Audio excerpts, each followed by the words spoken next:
حضرت امام حسین کی 4 سال کی شہزادی سیدہ سکینہ کے ساتھ جو ظلم ہوا، ایسا ظلم کسی امت کے لوگوں نے اپنے نبی کی نواسیوں کے ساتھ نہیں کیا ہوگا۔ حضرت امام حسین فرماتے ہیں، مجھے وہ گھر اچھا نہیں لگتا جہاں سکینہ اور رباب نہ ہوں۔ کربلا سے شام تک کون سا ایسا ظلم ہے جو ان کے ساتھ نہ ہوا ہو۔ حضرت امام حسین کربلا کے لیے نکلنے لگے تو سکینہ نے گھوڑے کے پاؤں کو پکڑ کر کہنے لگی، مت لے جا میرے بابا کو۔ حضرت امام حسین اپنی 4 سال کی سکینہ سے بہت پیار کرتے ہیں۔ حضرت امام حسین نے اپنی سکینہ کو بی بی زینب اور کلثوم کے حوالے کر کے کربلا کی طرف روانہ ہوئے۔ بی زینب اور کلثوم اور تمام اہل حرم امام حسین کو لپٹ کر بہت امام حسین کی شہادت کے وقت ہر طرف یزیدی لشکر تھا۔ سیدہ سکینہ نے لوگوں سے پوچھا کہ میرے بابا کہاں؟ ان میں سے ایک ظالم بولا کہ تمہارے بابا کا کیا نام ہے؟ جیسے ہی سیدہ سکینہ نے فرمایا کہ حسین، تو اس ظالم نے ایک تیر کو نکالا، امام حسین کو مارتے ہوئے کہا، یہ تمہارے بابا ہیں؟ سیدہ سکینہ دوڑتے ہوئے اپنے بابا کے پاس پہنچی۔ اپنے بابا کے گلے پر تیر چلتے ہوئے دیکھ رہی تھی۔ شمر سیدہ سکینہ کو دیکھ کر اور ظلم کر امام حسین کی شہادت کے بعد ظالموں نے ان کے جسم پر گھوڑے دوڑائے، پھر خیموں کو آگ لگا دی، پھر سکینہ کو تماچے مارنے لگا۔ 4 سال کی بچی کو اتنے تماچے مارے کہ سکینہ کے چہرے سے خون بہنے لگا۔ رونے پر بھی پابندی لگا دی۔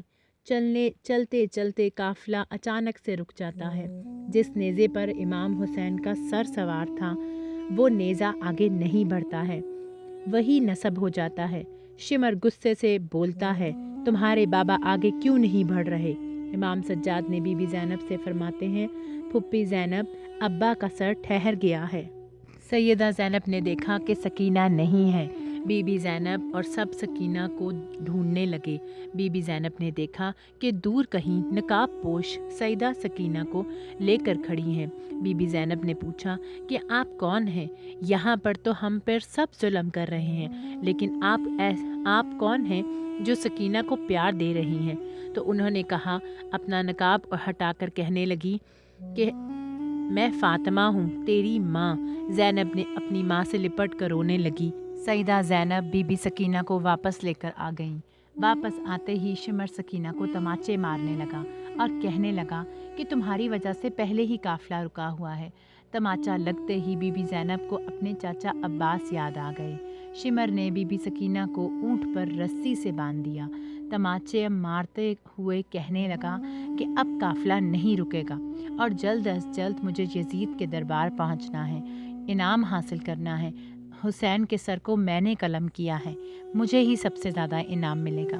جیسے ہی قافلہ شام پہنچا، یزید نے کہا، یہ ہمارے سپاہیوں کے پیچھے کون ہیں؟ شمر نے جواب دیا کہ علی کی بیٹیاں ہیں۔ یزید نے کہا، یہ چھوٹی بچی کون ہے؟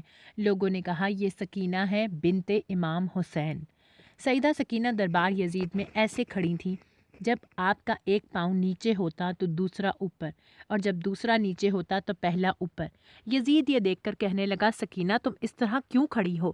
سیدہ سکینہ نے کہا، تمہارے سپاہیوں نے ہمارے پاؤں کو اس طرح باندھا ہے کہ وہ ہمارے پاؤں نیچے ہی نہیں لگ رہے۔